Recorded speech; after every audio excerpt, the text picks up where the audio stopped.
Hello मेरे प्यारे दोस्तों, आज हम जानेंगे दुर्योधन के मरने के बाद भानुमति का क्या हुआ। दोस्तों, महाभारत युद्ध की असल वजह दुर्योधन के बारे में तो आप अच्छे से जानते होंगे, लेकिन क्या दुर्योधन की पत्नी भानुमति के बारे में जानते हैं? हो सकता है कि आपने इसका नाम सुना हो, लेकिन क्या आप ये बात जानते हैं कि उस समय धरती की सबसे सुंदर कन्या भानुमति की शादी दुर्योधन से कैसे हुई? आपको जानकर हैरानी होगी कि ये जबरदस्ती की शादी थी, लेकिन ये सब हुआ कैसे, जानेंगे आज इस वीडियो में। साथ ही दोस्तों, हम ये भी जानेंगे कि दुर्योधन की मृत्यु के बाद भानुमति का क्या हुआ और दुनिया में आज भी क्यों भानुमति के नाम की कहावत है, कहीं की ईंट का रोड़ा भानुमति ने कुंबा जोड़ा मशहूर क्यों है। दोस्तों, वीडियो शुरू करने से पहले हमारे चैनल को सब्सक्राइब कर दीजिए। तो चलिए दोस्तों शुरू करते हैं। दोस्तों, कौरवों और पांडवों के अलावा भी महाभारत में कई ऐसे पात्र हैं जो आज भी पूरी दुनिया में काफी मशहूर हैं। लेकिन इन मशहूर नामों के बीच महाभारत युद्ध के खलनायक माने जाने वाले दुर्योधन की पत्नी भानुमति कहाँ खोसी गई। दुनिया के ज्यादातर लोगों को भानुमति के बारे में खबर है ही नहीं, और कुछ लोग जानते भी हैं तो बस उन्हें भानुमति का नाम ही पता है। लेकिन आज इस वीडियो के बाद भानुमति को आप अच्छे से जान जाएंगे। भानुमति कंबोज के राजा चंद्रवर्मा की पुत्री थी। उस समय पूरे धरती लोक में द्रौपदी की सुंदरता की चर्चा होती थी। सुंदरता के मामले में सबसे पहला नाम तो द्रौपदी का ही आता था, लेकिन सुंदरता के मामले में द्रौपदी के बाद अगर कोई दूसरा नाम आता था तो वो नाम था भानुमति का। कंबोज की राजकुमारी भानुमति सिर्फ अपनी सुंदरता ही नहीं, बल्कि अपनी सुशीलता, ज्ञान, बुद्धि और अपनी ताकत के लिए जानी जाती थी। भानुमति जब बड़ी हुई तब बड़े बड़े महारथी उससे विवाह करने के लिए भानुमति को अपनी पत्नी बनाने का सपना देखने लगे। भानुमति के विवाह के लिए राजा चंद्रवर्मा ने एक स्वयंवर का आयोजन किया, जिसमें दुनिया भर के राजा, राजकुमार और शूरवीरों ने हिस्सा लिया। अपनी सुंदरता से हर किसी का दिल जीतने वाली भानुमति का दिल मन ही मन अर्जुन को चाहता था। भानुमति को उम्मीद थी कि अर्जुन भी स्वयंवर में आएंगे और वो उन्हें अपना पति चुन लेंगे, लेकिन अर्जुन किसी कारणवश इस स्वयंवर में नहीं आए। भानुमति वरमाला लेकर स्वयंवर के लिए एक से बढ़कर एक पुरुषों के सामने से गुजरने लगी, लेकिन उनकी नजरें जिसे ढूंढ रही थी वह नहीं था, इसलिए स्वयंवर में दुर्योधन भी आया हुआ था। दोस्तों, दुर्योधन पहली नजर में ही भानुमति पर मोहित हो गया और उसने हर कीमत पर भानुमति को अपनी रानी बनाने का फैसला कर लिया। लेकिन जब भानुमति दुर्योधन के पास आई तो भानुमति दुर्योधन को नजरअंदाज करके आगे बढ़ गई। दुर्योधन को खुद की यह उपेक्षा बर्दाश्त नहीं हुई। उसने जबरदस्ती बलपूर्वक भानुमति के हाथों वरमाला अपनी गर्दन में डलवा ली। इस हरकत से स्वयंवर में आए हुए दूसरे राजाओं और दरबारियों ने दुर्योधन का विरोध करना शुरू कर दिया, जिसके बाद दुर्योधन ने इनमें से हरेक को चुनौती दे डाली कि अगर किसी ने भी युद्ध में उनके मित्र कर्ण को पराजित कर दिया तब वह भानुमति को छोड़ देंगे, लेकिन अगर ऐसा नहीं हुआ तो वह फिर भानुमति से ब्याह रचाकर उसे हस्तिनापुर ले जाएंगे। कर्ण दुर्योधन के बेहद खास मित्र थे, इसलिए वह अपनी मित्रता की खातिर इस काम में भी दुर्योधन का साथ दे रहे थे।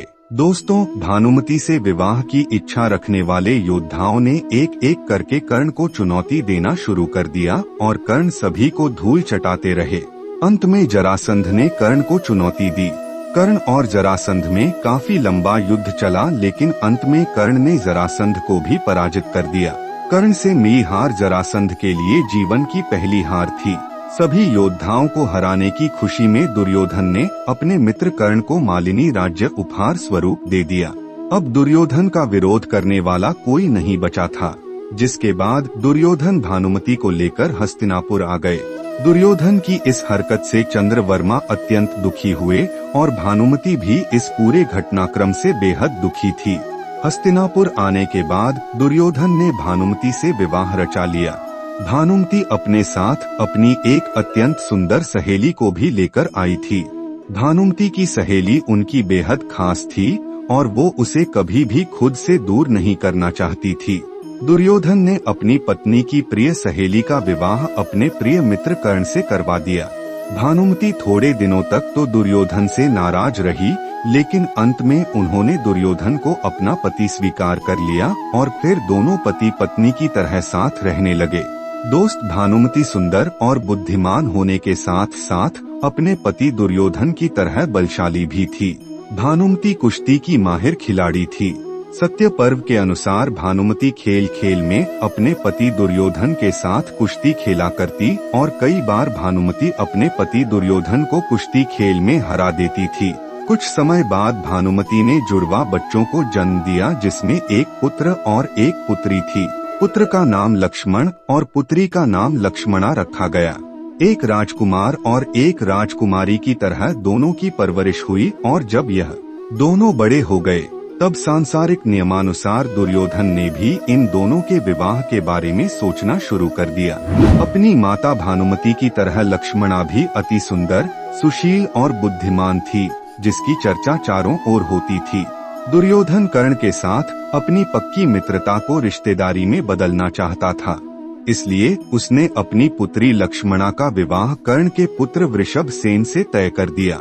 लक्ष्मणा और वीरसेन भी मन ही मन एक दूसरे को चाहते थे, लेकिन कुरुवंश की गरिमा बनाए रखने के लिए दुर्योधन ने लक्ष्मणा के लिए स्वयंवर का आयोजन किया। इसके लिए दूर दूर से स्त्रियों को बुलाया गया, लेकिन स्वयंवर से पहले ही दुर्योधन यह तय कर चुका था कि लक्ष्मणा वृषसेन को ही अपना पति चुनेगी। सभी की खुशी भी इसी में थी, या फिर स्वयंवर बस दुनिया को दिखाने के लिए हो रहा था। वास्तव में रिश्ते के रूप में लक्ष्मणा पहले ही अपना पति चुन चुकी थी। दोस्तों, इस स्वयंवर में श्री कृष्ण के पुत्र सैम भी आए हुए थे। लक्ष्मणा की सुंदरता के चर्चे सुनकर साम उस पर मोहित हो गए और उससे विवाह करना चाहते थे। लेकिन इस स्वयंवर में तो पहले यह तय था कि लक्ष्मणा सेन को अपना पति चुनेगी। तब वह माला लेकर सभी के सामने से गुजरने लगी, लेकिन जब साम की उपेक्षा करके आगे बढ़ी तब साम को यह उपेक्षा बर्दाश्त नहीं हुई। यहाँ दोस्त तो दुर्योधन की बेटी के साथ ठीक वैसा ही हो रहा था जैसा कभी उसने भानुमति के साथ किया था। सामने लक्ष्मणा से बलपूर्वक वरमाला अपने गले में पहन ली। साम की इस हरकत से दुर्योधन क्रोधित हो उठा और उसने गुस्से में साम को बंदी बनाकर कारागृह में डाल दिया। साम के बंदी बनाए जाने की खबर जब श्री कृष्ण के बड़े भाई बलराम को लगी तो वह गुस्से में आग बबूला हो गए और उन्होंने दुर्योधन से उसका बदला लेने का फैसला किया। दोस्तों, दुर्योधन पर प्रहार करने के लिए बलराम उसके पास आने लगे, लेकिन यहाँ दुर्योधन बलराम से युद्ध नहीं चाहता था, इसलिए उसने अपनी कृष्ण भक्त पत्नी भानुमति से इस समस्या का समाधान निकालने का आग्रह किया। बुद्धिमान भानुमति ने मामला अपने हाथ में लेते हुए बलराम से बातचीत करके मामला सुलझाने की कोशिश की और फिर समस्या का समाधान निकालते हुए भानुमति ने साम और लक्ष्मणा का विवाह पूरे रीति रिवाज से करवा दिया।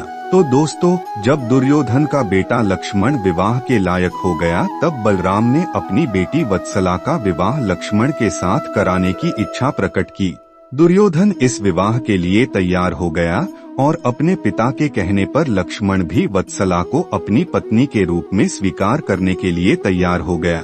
लेकिन वत्सला अभिमन्यु से प्रेम करती थी और दोनों विवाह करना चाहते थे। तब अभिमन्यु ने वत्सला को पाने के लिए घटोत्कच से सहायता मांगी। अभिमन्यु की सहायता करते हुए घटोत्कच ने दुल्हन का रूप धारण कर लक्ष्मण को इतना डराया कि लक्ष्मण ने कभी विवाह न करने की कसम खाई और उसके बाद अभिमन्यु का विवाह वत्सला के साथ हो गया। जब दुर्योधन को इस बात की खबर लगी तो पांडवों के खिलाफ उसका क्रोध बढ़ गया। कौरव और पांडवों के बीच महाभारत का युद्ध आरंभ हुआ। तब दोस्तों, इस युद्ध में दुर्योधन का पुत्र लक्ष्मण अभिमन्यु के हाथों मारा गया। भानुमति को अपने बेटे की मृत्यु का गहरा सदमा लगा। बेटे की मौत के बाद भानुमति का पति दुर्योधन भी भीम के हाथों मारा गया। इस तरह इस युद्ध में भानुमति ने अपने पुत्र और पति दोनों को ही खो दिया। दोस्तों, महाभारत युद्ध की समाप्ति के बाद जनजीवन सामान्य होने लगा और फिर भानुमति ने कुछ ऐसा किया जिससे इतिहास में उसका नाम हमेशा के लिए अमर हो गया। महाभारत युद्ध में दोनों पक्षों को भारी नुकसान झेलना पड़ा था, जिसका आभास दोनों पक्षों को ही था और अब ये दोनों पक्ष दुश्मनी खत्म करना चाहते थे। उस समय ऐसी प्रथा थी कि दो पक्ष के बीच विवाह हो जाए तो दोनों के बीच दुश्मनी हमेशा के लिए खत्म हो जाती है। भानुमति ने दुश्मनी को खत्म करने के लिए अर्जुन से विवाह करने का फैसला किया। अर्जुन भी विवाह के लिए तैयार हो गए।